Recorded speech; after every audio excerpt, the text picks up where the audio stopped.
Generation Z. Depending on where you look, they are either the saviors of the planet or a group of TikTok degens dismantling everything we hold dear. I mean, just look at some of these headlines. Gen Z killed cereal, logos, sandwiches, traditional retail, and everyone's favorite dad dance, the Macarena. But the one thing the media and a ton of people are panicking about is the idea that Gen Z is destroying big booze. Chart after chart, headline after headline, tweet after tweet, all sounding the same alarm. The alcohol industry is dead, and Gen Z was caught holding the gun. Now, you guys know me, I love a good murder mystery, and while many view this as settled science, I am here to investigate, or at the very least defend Gen Z's place in all of this, because you know what? Someone has to. I am so sick. Like literally, I've been sick for 2 months. What is happening to me? But also generally, I am so sick of people blaming a generation that graduated into a pandemic and can't afford to buy a house for every cultural downfall ever. Gen Z killed movie theaters. Gen Z killed skinny jeans. Guess what? Gen Z has about $3 to their name, and they're not exactly living in a world that was built for them. Obviously, Gen Z is drinking less. But you know who is also drinking less? Millennials. Humans who smoke reefer, and a new wave of health-focused people. Blaming one generation barely scratches the surface of this monumental moment. And when you see the full picture, the Gen Z narrative starts to look a lot less an explanation and a lot more like a deflection. So that's what we're doing today. We're going to cover the history, the cultural forces at play, and then follow the money. And trust me, that last part is where things get really interesting. Let's start with the data. According to the most recent Gallup polling, only 54% of US adults say they currently drink alcohol. That is the lowest level ever recorded in nearly 90 years. 90 years. While consumption usually fluctuates in waves, we've never seen a nosedive quite like this. Additionally, 53% of Americans now say even moderate drinking is bad for you, a sentiment that is skyrocketing among women and young adults. That is a massive shift, but the biggest indicator of this change, the money. The global alcohol industry has reportedly shed an estimated $830 billion in market value over the last 4 years. That is what gamers who work in finance would classify as a massive L. And if we look at specifics, things get even crazier. California's Napa and Sonoma valleys are seeing family-owned vineyards shut down, not because of wildfires or bad harvests, but because of a pure demand collapse. In 2024, California recorded its smallest wine grape harvest in nearly 2 decades, a staggering 23% drop in a single year. The grapes grew fine, it's just nobody wanted them. Industry experts estimate that between 100,000 and 400,000 tons of high-quality grapes were simply left to rot on the vine because growers couldn't find a single buyer. Craft beer tells a similar story. In 2024, US craft brewers made about 23 million barrels, down 4% from the year before. The National Brewers Association reported over 500 brewery closures nationwide that same year. And the biggest names in the business are feeling it too. Diageo, the conglomerate behind Guinness, Johnnie Walker, and Smirnoff, has watched its stock steadily erode, recently cutting both its dividend and its sales guidance. LVMH reported a significant drop in profit for its wine and spirits division, and AB InBev, the world's largest beer company responsible for Budweiser, Corona, and Stella, is reporting consistent volume declines across its entire portfolio. So from family vineyards to breweries to global booze empires, volume is down and the money is disappearing. But that doesn't really tell us why, and definitely doesn't point to Gen Z being the single reason these companies are struggling, at least not yet. But one thing is overwhelmingly clear: something changed. People are taking their health more seriously, which actually ties perfectly with today's sponsor, ZocDoc. So real talk for a second, I hate booking doctor's appointments. The usual process is miserable. You search online, half the websites are out of date, you fill out some ancient contact form, and then you still end up on the phone listening to smooth jazz for like 15 minutes to be told, oh, our next opening is in like 3 months. ZocDoc basically deletes that entire nightmare. ZocDoc is a free app and website where you can search and compare high quality in-network doctors so you can find the right doctor for you. The main reason I use ZocDoc is simple. It saves me time. Instead of bouncing between 5 tabs and calling random offices, I just open the app, type in what I need, and see a list of doctors who actually take my insurance and usually have appointments available. ZocDoc has over 150,000 providers across nearly every specialty you can think of. When you search, you could filter by location, insurance, and appointment times. And you could scroll through tons of verified patient reviews and detailed doctor profiles. So instead of guessing, you can look and go, okay, this is someone I'd actually feel comfortable talking to. Once you find a doctor you like, you pick a time that works for you and book the visit right there in the app. No phone tag, no voicemail, nope, our next opening is 6 months from now. It's that easy. So be kind to yourself and stop putting off those appointments you've been avoiding. Go to ZocDoc.com/Smigel or click the link at the top of the description to find and instantly book a top-rated in-network doctor today. Thank you so much, ZocDoc, for sponsoring this video. Okay, now back to it. Okay, so to really understand what changed, we have to understand what we were actually dealing with here, and that means going back. Way back. Because alcohol is not just a product, it's one of the oldest and most deeply embedded parts of human culture and existence. Long before the apple martini or the Four Loko, our ancestors were fermenting whatever random sugars they could get their hands on. From Egyptians brewing beer to European monks making wine, generations of humans have always found a way to sell what many call liquid gold, which is why the alcohol industry earned one of the most coveted titles in business, recession-proof. Alcohol sailed through the Great Depression, Prohibition, 2 world wars, and the 2008 financial crisis without breaking a sweat. For years, the logic was when times are good, people drink to celebrate. When times are bad, they drink to forget. And our youth? Well, despite the minimum drinking age being 21 in the US, underage drinking has typically been viewed as a cultural rite of passage. Just look at the iconic coming-of-age movies that captured the youth in recent memory. For a period, it seemed like every generation had their own drinking movie. Dazed and Confused, American Pie, Superbad, Project X, each one making a Friday night keg stand look like the most important thing a young person could do. The irony is that all of these movies feature underage drinking, which is, illegal. But despite the taboo and the R ratings, these movies either crushed it at the box office or later became cult classics. If you were a teen in the 2010s like myself, you might remember how influential Project X was. This movie in particular really captured the youth as it actually inspired several real-life, out-of-control copycat parties. One person in the Netherlands, inspired by the movie, tried to throw their own Project X-style party, which involved thousands of people, rioting, property damage, and even the mayor of the town resigning because of how wild and uncontained the party got. I vividly remember sneaking into the movie theaters to see Project X with my friends back in the day because it was so hyped up. I thought the movie was okay, but some people made it their whole personality for 6 months. For a brief moment in American history, every suburban bro in a tank top thought he was one party away from becoming a legend. But this perfectly illustrates how influential glorifying things like binge drinking and partying is on people, especially our youth. Culture directly shapes behavior, and not just with kids. Alcohol has always had an equally powerful grip on adult culture too. There's happy hour after work, wine for book clubs, champagne at weddings, promotions, and retirements. Think about how deeply drinking is woven into the fabric of sports. You can't watch an NFL game without being bombarded by beer commercials. Some teams even feel like they're specifically designed to make you drink, like the Cleveland Browns. The point is, alcohol embedded itself into nearly every milestone and social occasion imaginable, which is exactly why for decades, betting against booze looked like one of the dumbest moves a person could make. So what changed? Well, that's where things get complicated. We're seeing a worldwide shift in how people socialize and spend their money, and alcohol is more or less getting caught in the middle of all of it. But here's the problem. Some of these explanations people are pointing to really don't explain anything. Take, for example, the death of third places. If you've never heard of the term third place before, it's pretty simple.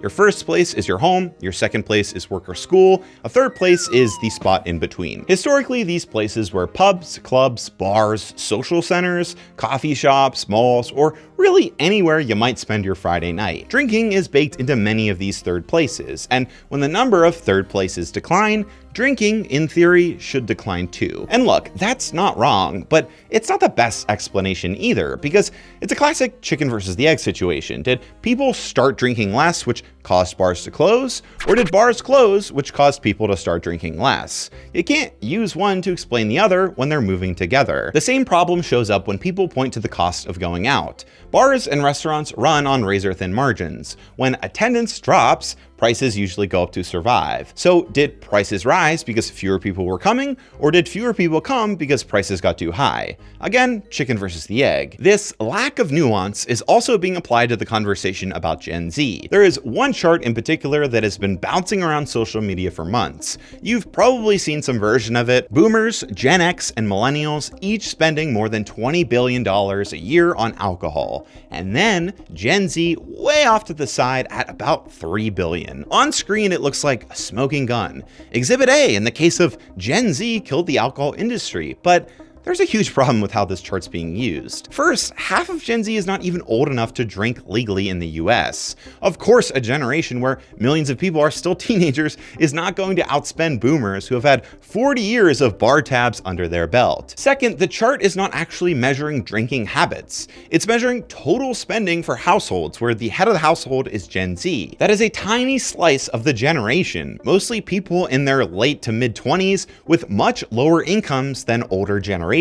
Comparing their total alcohol dollars to boomers is like making a chart of mortgage payments by age group and then acting shocked that 19-year-olds are slacking on home ownership. I bring all of this up to not say these things don't contribute, they obviously do, but none of them alone explain a $830 billion collapse. I don't know if these generalizations say more about the current state of journalism, or maybe just that people would rather have a simple answer than a true one. But to reduce the decline of a $1 trillion industry that survived 2 world wars and a prohibition to, oh, well, I guess the kids aren't drinking anymore is not just bad journalism, it's missing the actual story entirely. And that actual story is a lot more interesting. And it all starts in 2020. During the pandemic, everyone was trapped at home, and many started drinking. A lot. Quarantinis on Tuesdays was a thing, and for a time, alcohol sales actually spiked. People felt the need to either drink their sorrows or hop on Skype for a virtual happy hour. And yeah, that was cool for a little, but eventually that got old fast, like super fast. When everyone suddenly had the time to eat clean, maybe exercise, and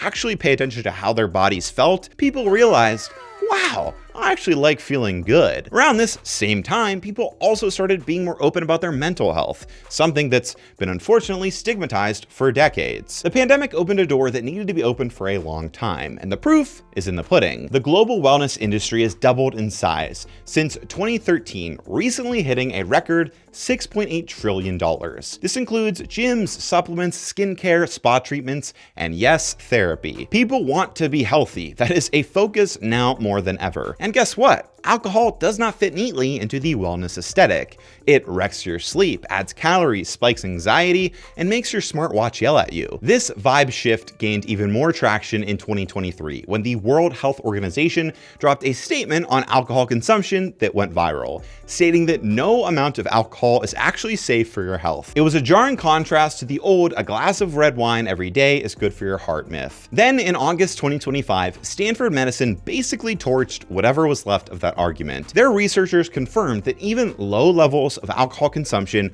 are now clearly linked to an increased risk of at least 7 types of cancer. And that whole "a glass of red wine is good for your heart" thing, turns out that light drinkers tend to have healthier lifestyles across the board. So in those original observational studies, the wine was getting credit for things like diet and exercise. So yeah, it turns out that nightly glass of wine was not self-care, it was just wine. But beyond the pandemic and all the new research, this health-focused shift away from alcohol has been supercharged by celebrities, influencers, and social media in a way that we've never seen before. For example, Andrew Huberman hosts one of the largest podcasts in the world. Last time I checked, it was sitting around number 8, and he's done multiple episodes that received millions of views explaining the dangers of alcohol and the health benefits of reducing or even eliminating alcohol consumption. Then there's influencers like Sam Solik, who built one of the fastest growing fitness audiences on YouTube, and he's discussed a few times that alcohol has no place in your diet if fitness is your priority. When a man built like a refrigerated vending machine says not to drink, people listen. Now you could argue that online voices like Huberman and Solik are niche,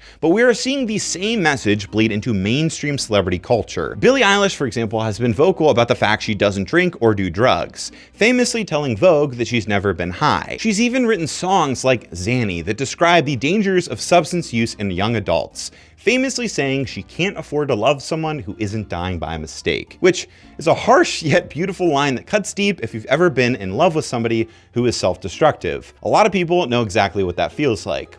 I know I do. I'm lifting my curtain.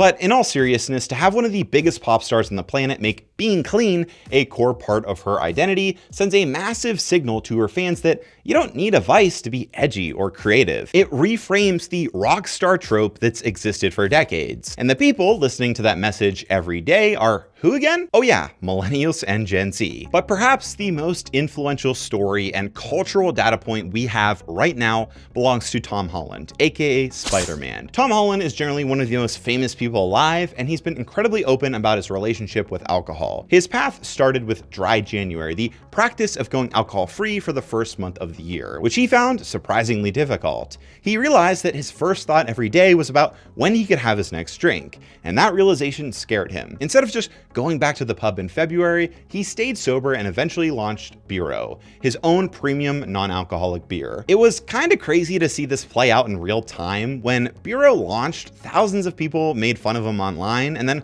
staunch defenders came out to support him, showing just how divisive this conversation is. And sure, Holland and Eilish aren't the first celebrities to ever open up about their complicated relationship with alcohol or drugs, but between them, Huberman, Solik, and a wave of other influencers and celebrities talking about these lifestyle changes, adoption has become mainstream, normalized even, and that normalization is a huge part of why we are seeing this shift. For example, interest in dry January has never been higher. Without the internet, that likely never would have happened. Dry January videos exploded on TikTok and Instagram. And think about it, walking around college campuses trying to convince students to drink less is not as effective as a 60-second clip from Spider-Man opening up about his struggles with alcohol. This viral shift even birthed terms like sober curious, which sounds like a bad indie band name from 2012, but it's basically just a lifestyle choice that encourages voluntarily questioning or reducing alcohol consumption without committing to total lifelong abstinence. This has led to many bars and restaurants now offering something called mocktails,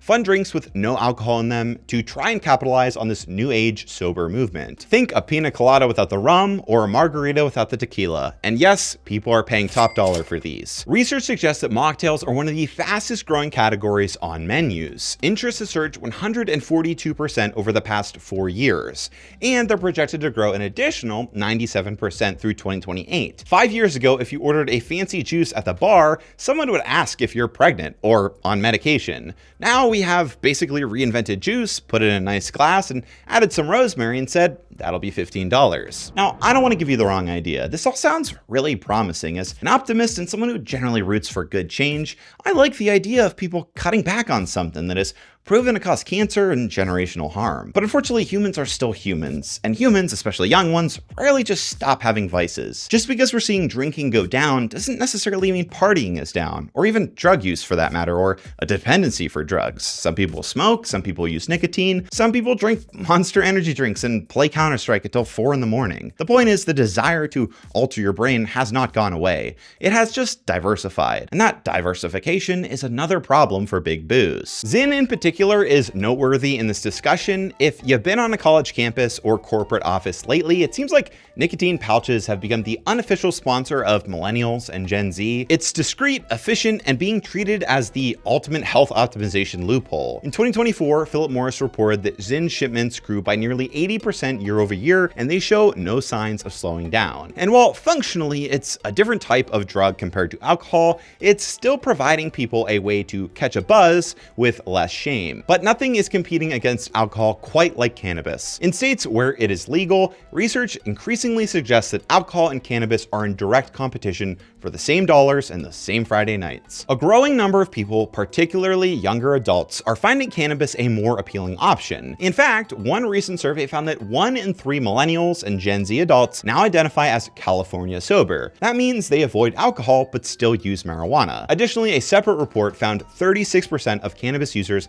have explicitly stated they are using weed as a replacement for alcohol. We all knew weed was becoming destigmatized. Turns out that destigmatization is a direct attack on alcohol. And when you stack up the competition and look at the stats, it's no wonder Big Booze is concerned. They're fighting to keep their throne. Some are even choosing to adapt. For example, AB InBev, the company behind Budweiser, rolled out Budweiser Zero and has been quietly expanding its non-alcoholic lineup. Guinness launched Guinness Zero, and Heineken did the same thing with Heineken Zero, which is actually now one of the best-selling non-alcoholic beers on the market. Some of these conglomerates have even taken stakes in non-alcoholic spirit brands, functional drink startups, and cannabis and THC beverage companies to try and soften the blow in the future. But here's the problem. Tweaking your product lineup and investing in startups only gets you so far. Some players do not want to adapt. They just want to fight. And this is where things start to get dark. When a trillion-dollar industry that was thought as recession-proof starts to suffer, they will do anything, and I mean anything, to maintain power. In the US, we have something called the Lobbying Disclosure Act, which requires any organization paying people to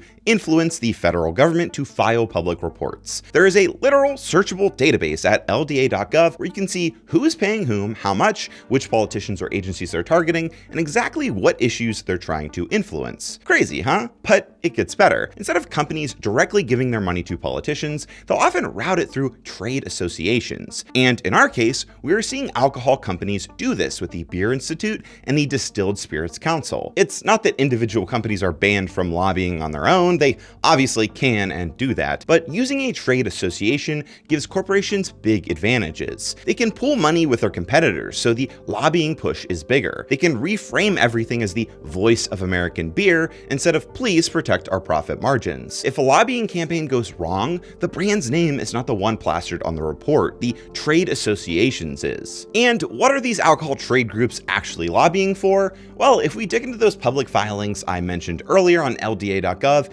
you can see they spent millions lobbying the federal government for two issues: Farm Bill and something called Dietary Guidelines. At first glance, those issues might sound like boring government housekeeping. I promise you, they are not. The Farm Bill is a massive law Congress passes every few years that deals with farming, subsidies, and food policy. In 2018, the Farm Bill inadvertently legalized hemp under certain conditions, which opened a side door for a whole new wave of hemp-derived THC products. Now, remember when I said alcohol and cannabis are competing for the same Friday nights? Well, Big Booze knows that, and it's scaring them. So much so that instead of just trying to beat THC drinks on taste or branding, they are trying to beat them in the rulebook. Big Booze paid lobbyists to convince lawmakers to fix the Farm Bill by tightening the rules on these products. No matter where you stand on weed or THC, this is the definition of being a sore loser. Oh no, we're losing. I guess we'll spend millions of dollars to try and rig the game. But where it gets even more wild is the dietary guidelines issue I highlighted earlier. The Beer Institute alone spent more than $2 million in 2025